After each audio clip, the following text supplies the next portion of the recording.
back-to-back victories at this point. I guess how good does it feel to kind of be back on track, kind of where you were before the setbacks? It feels good, man. Just feel like I'm climbing back out of a hole. Went 0-3. Now I'm back on a 2-fight win streak, trying to make it 3, get back to even, and then we can go from there. I love it. And family growing as well, so it seems like success is in the cage and outside right now. Yeah, my wife's pregnant. We're expecting another baby in February. Going to have a baby girl. So pretty excited about that. And yeah, last time my wife was pregnant, I think I knocked someone out in 20 seconds or something. Do you find, some people talk about, like, I guess, having kids, changes perspective, changes motivation. I mean, have you noticed any of that, or does it feel kind of similar to beforehand? It definitely changes perspective. It changes all that. It simplifies your life.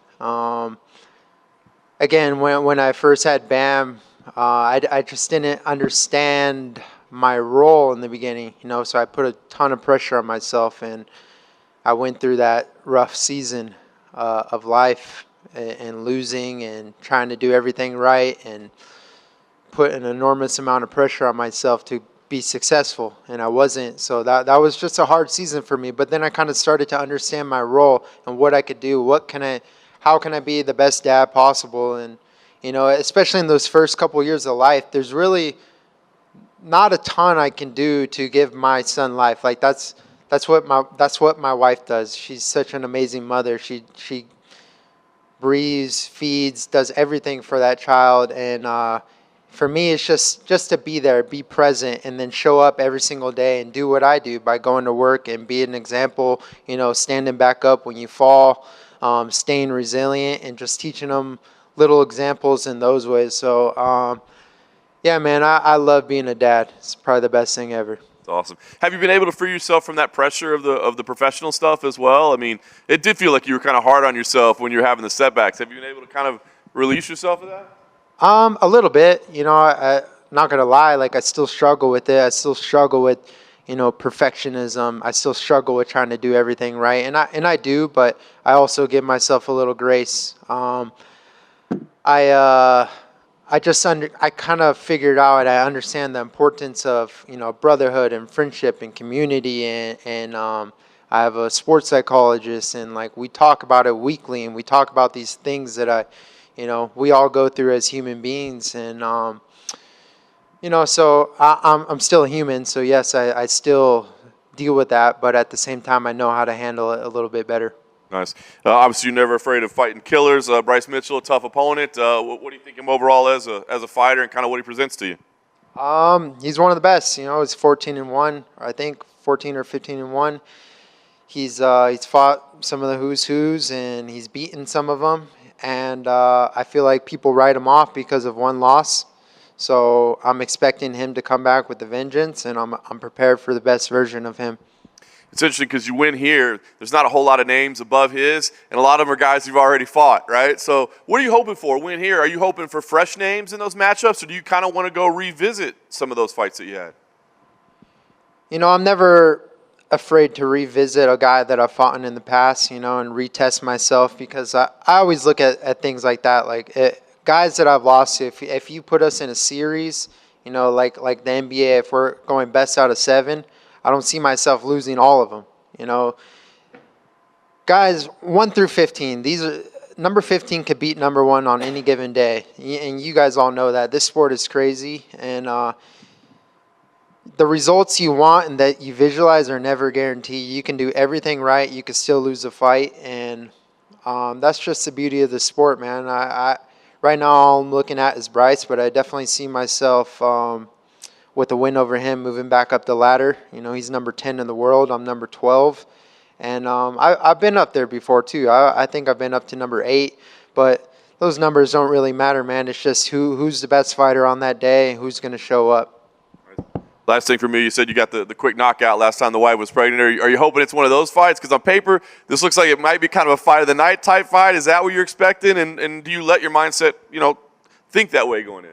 A little bit. I always prepare myself for war. I prepare my body to go through the trenches. I I never underestimate someone like I'm just going to walk through them in the first round. Of course I want that. I expected, I wanted to knock out Nate Landwehr, and I tried and I dropped him, but that dude was tough and he kept standing up. So you got to be prepared to go 3 rounds, 15 minutes. That's what we signed the contract for. So that's what I'm ready for. That's what I'm prepared for. My body's in the best shape ever. My mind's in the best shape ever. And, yeah, you got to expect a war. Hey, Dan. Extreme Couture is on a roll right now. Is it motivating to see Sean win the championship? I think it's motivating for everyone. Anytime someone brings a world title into that gym, like Sean came into the gym on Monday, just got off the plane. Him and Eric came in the gym, and to carry that energy, from someone that flew across the world, was against all odds, and came back with the world title, that just brings us all up. You can like the guy or not like the guy. He's the champ, and the whole gym right now is killing it. Just even on the regional scene, everyone is feeding off each other. There's something different over there right now. Eric's really, I don't know. He knows how to make that camaraderie, that team environment. Even though this is an individual sport, we all have individual schedules. When we get in that room and we're on the mats sweating, bleeding, crying, laughing, doing everything together, we're one, and we all build each other up. So, yeah, man, we got a great thing going right now, and I'm just excited to go in there and hope to carry that momentum. You're in the gym with Sean all the time, so what were your thoughts when he went in there and shocked the world? Honestly, I wasn't too surprised. I think someone asked me in an interview to make a prediction, which I never do. I hate predictions. I don't like making predictions because you guys know the sport. Like, anything can happen. But I never counted out Sean. I actually picked him to win. And Izzy's one of the best in the world. But Sean just brings a different dynamic, man. He's in your face. He has a different type of pressure. He doesn't really care. He doesn't care what people think. He doesn't care what his opponent thinks, and he knows how to fight, man. Yeah, at the end of the day, he knows how to fight, and that's what this is. You could be a competitor, you could be a technical assassin, but if you know how to fight, sometimes that wins you the fight. Obviously, the Korean Zombie retired. Does it sting a little bit that you want to get that rematch? No, it sucks. Yeah, I'll never get that chance. That'll be one win I'll never be able to get back. But, good for him, man. He's a legend. Korean Zombie's an absolute legend. And it was an honor to go 25 minutes in the cage with him. Even though I lost, I learned a lot in that fight. I learned a lot about myself. I learned about my resiliency. And I'm excited for him, and I wish him the best in his future endeavors. And finally, were you surprised how many people started to become a major fan of you because you like RuneScape? Yeah, dude, I started playing RuneScape at 12 years old because my dad broke his back, and he started playing it, he broke his back skydiving, and he was playing on his laptop one day, and I was like, what are you doing, dude? So I started getting online. That's how I bonded with my dad. I'd be in the other room playing on as a different account, and then eventually I just stole his account and then maxed it out. And it's kind of like a mindless, there's no end to it. So it always helped me in wrestling when I was cutting weight, or beginning of my fight career, I'm cutting weight. I didn't have to think about eating or doing anything. I could just go on there and PK some noobs. Dan, over here. This is an individual sport, like you said, but for someone who trains at Extreme Couture in a very team-heavy environment, how important is that family and team atmosphere for your development as a mixed martial artist? Like I said, man, that camaraderie, it's just different. It brings a different energy, especially when you're going into training, you're feeling down, you're feeling run down, you're tired, and you see your teammates out there, they're all working hard. You have no choice but to work hard. So I really enjoy the team aspect of it. Even though I feel like I have a smaller team within a team, I build a team around me, and I utilize, all of my resources to to best fit my schedule. And that's the great thing about Extreme Couture. Like, it's self-accountability. I have to still be the one that shows up every day. And I feel like I have a really great team around me. I have my, obviously, Eric Nixick. I got Chase Pammy, my wrestling coach, who I bring in to help me with wrestling. And I have Jimmy Gifford, my boxing coach. I have Skylar Close over here, my brother-in-law. He's the crazy one telling me to slam guys on their head and just keeps me in check, keeps me accountable. And, man, I have a great team. And you mentioned that you hired a sports psychologist. How beneficial has that addition been for you, and do you recommend it to other athletes?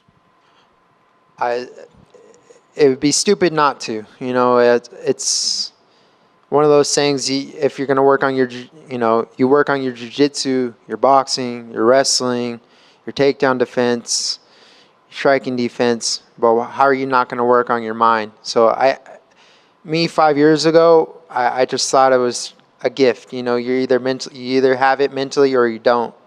And that's not true. You have to work on your mind just as important as you work on your physical attributes. And I think in this day and age, it's like, actually, I don't know. It's hard to put a percentage on how mental this game is, but it's very mental. And how do you get yourself in the best state of mind to compete at your best? And I don't know. I think it's a huge benefit. Thank you. Thanks. Taking two quick ones for me. Thank you, Dan. Just to touch on that psychological aspect, just the mental. You've been in some wars, some battles, both sides of the verdicts. You're fighting a guy who's coming off that first loss. Do you see that as an edge for you, that you're like, you know what, I know where your head's at. I've been there, but I actually know how to move past that. Is that a factor for you? Not really, because honestly, I don't know where his mind's at. I don't know where his head's at, and I can only expect the best. You know, I can only expect he wants to come back with a vengeance. Because yes, I have been there. I've been defeated, and I've came back on a tear. I've also been defeated, and I let it defeat me in the next one, and the next one, and you never know where his mind's at. But you can only expect, a killer. It's a hard balance. You don't want to put these guys on a pedestal, but you also don't want to underestimate them. And it's a balance, man.